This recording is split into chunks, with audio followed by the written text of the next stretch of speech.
Salésiens travaillent avec la couche défavorisée de la population. C'est notre option et notre choix, aider les pauvres à sortir de leur misère, à sortir de leur pauvreté et être une personne émancipée. C'était vraiment la fin du monde, le séisme. Ça nous a privés de notre action. Et ce sont des gens qui sont au chômage et qui n'ont pas les moyens d'éduquer, de faire la formation des enfants et même de leur donner à manger. Alors c'est pourquoi nous avons créé des activités. La majorité des ouvriers sont des parents d'enfants qui sont dans nos écoles.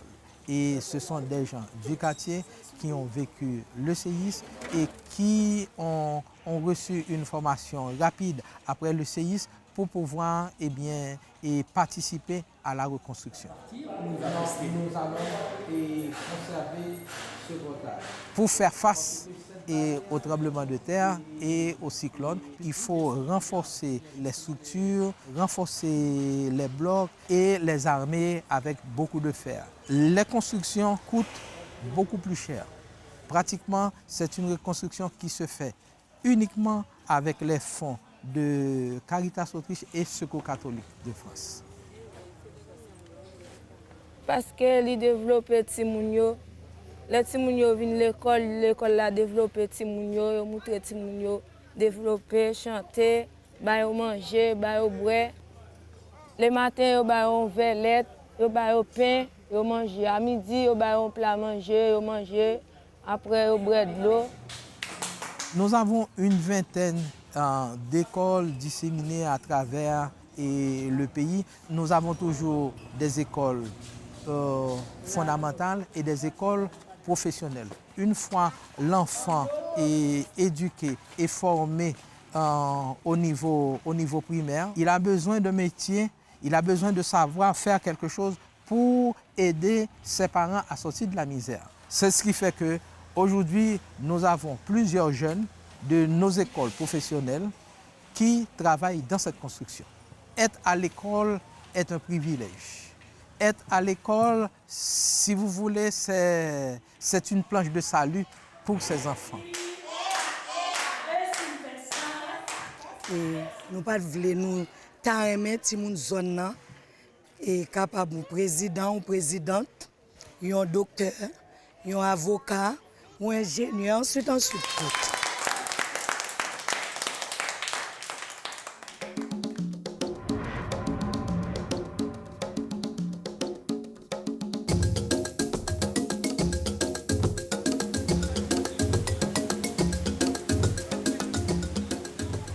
Sur tous les aspects du projet, on travaille en partenariat avec Opadel, l'organisation des paysans actifs pour le développement de la montagne, qui représente quand même 800 personnes, 800 membres.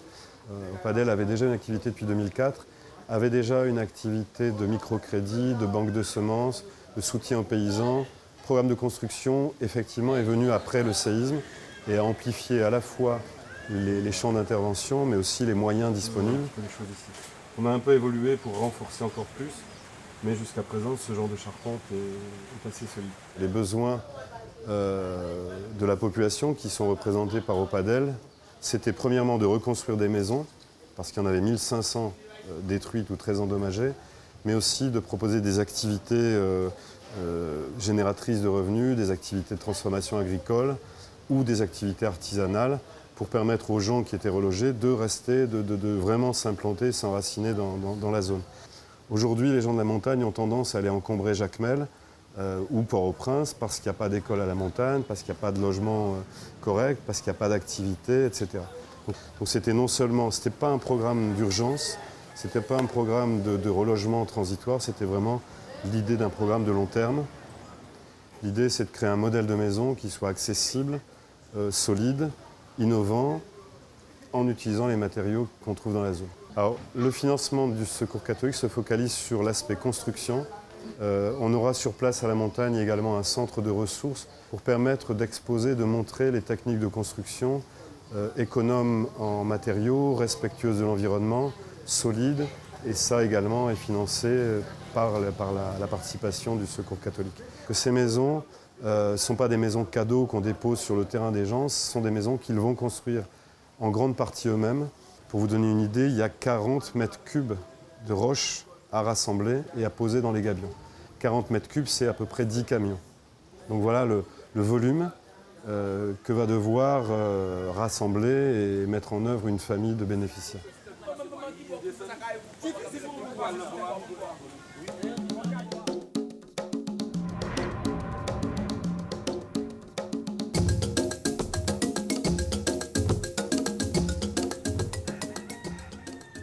On s'est rendu compte à quel point le niveau de qualification professionnelle dans le domaine de la construction notamment était faible. Il était important pour les jeunes d'ici, pour les professionnels d'ici, de pouvoir non seulement acquérir un certain nombre de compétences liées aux approches parasismiques et paracycloniques et en même temps avoir une activité professionnelle. C'est flush, peut-être c'est pas flush, bagonnet. Le principe qu'on essaye de développer dans le cadre de Rustique Supérieur, c'est vraiment ça. C'est une approche pédagogique et une approche de formation qui est celle de suivre quelqu'un qui a plus d'expérience que soi dans un domaine et de bénéficier de son savoir.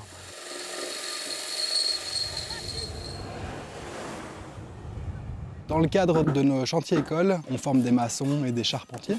Ici, nous sommes missionnés en tant que prestataires de services par une ONG internationale.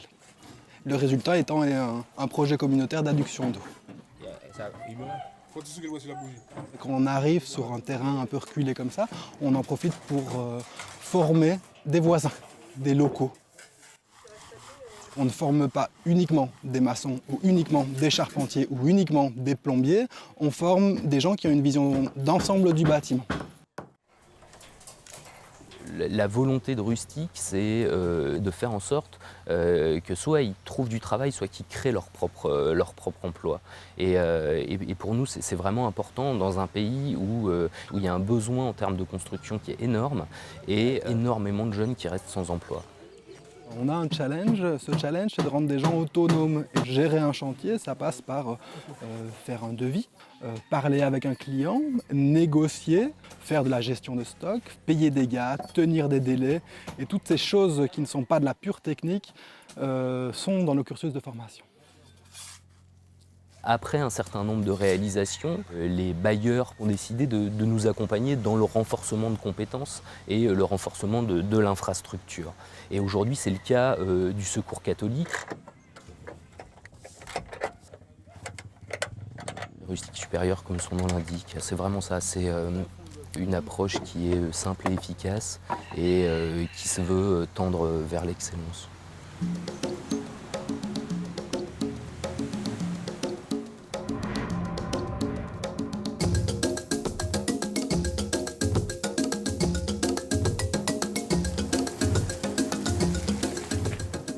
Tout de suite après le tremblement de terre, on avait un service de nourriture pour les gens et après on a commencé à développer l'idée de construire des maisons.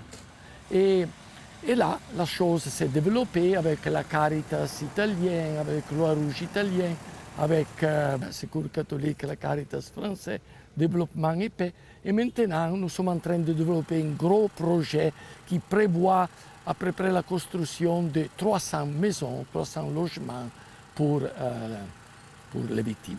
Et nous voulons que les acteurs, les protagonistes de la reconstruction soient des personnes du pays, des Haïtiennes. C'était ça notre intérêt, qu'une fondation puisse gérer elle-même les différentes activités.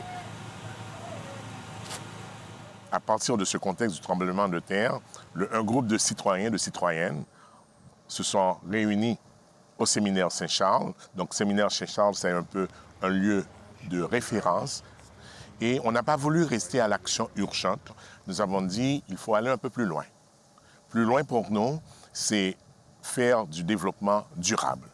C'est voir comment peut-on protéger le patrimoine ici. Et en même temps, c'est bâtir un avenir avec la communauté. Nous avons dit qu'on peut quand même s'inspirer de ce qui se passe ailleurs pour faire une coopérative, des coopératives d'habitation. On ne voulait pas donner un logement social aux personnes. Ça, c'était très, très important. Pour nous, ce qui était important et fondamental, ce n'est pas d'avoir des bénéficiaires, c'était d'avoir des locataires.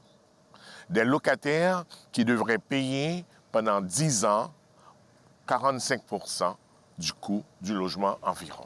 Il y en a certains, éventuellement, qui ne peuvent pas payer monétairement, mais qui peuvent payer d'une autre façon, en nature, dans l'implication. On paye par le temps que l'on donne pour faire quelque chose. Après 10 ans, ils deviennent propriétaires du bâti. Le terrain reste propriétaire de la communauté, de la collectivité, et qui gère ça, mais c'est la FHRD. Avant d'arriver ici, nous suivons des réunions d'abord. Et puis, mon FHRD a marché chercher les gens qui ont nécessité, qui n'ont pas de côté pour nous rester. Parfois, pour faire nous bénéficier de cailloux, pour nous sortir dans la situation parce que nous ne pouvons pas vivre bien, nous vivons normal même. Et puis, après nous suivons réunion, après 10 mois de réunion, nous venons bénéficier de ça. C'est un apprentissage qu'on voulait faire avec les personnes, un genre de sensibilisation sur la question de l'entretien et autre chose. Ça, c'est une condition sine qua non.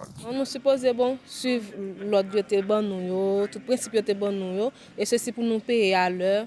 Si ça l'air, ils demandent nous qui pas trop grand, qui pas trop en pile. Non. Si il n'y a pas de travail, il n'y a pas vraiment les moyens pour vivre dignement.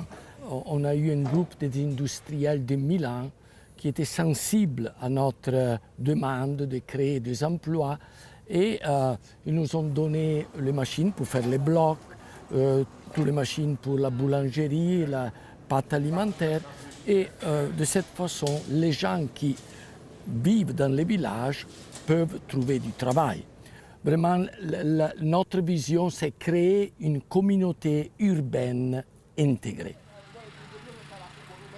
Actuellement, il y a plus de 60 ouvriers qui se trouvent à travailler dans la maçonnerie, la charpenterie, la ferronnerie. Et ensuite, pour la boulangerie, 6 personnes. Pour la fabrication de pâtes, c'est 6. Mais ici, on souhaiterait accueillir les gens pour que ce que nous faisons comme travail ici soit un lieu de référence pour que ces personnes puissent s'en inspirer pour faire ailleurs.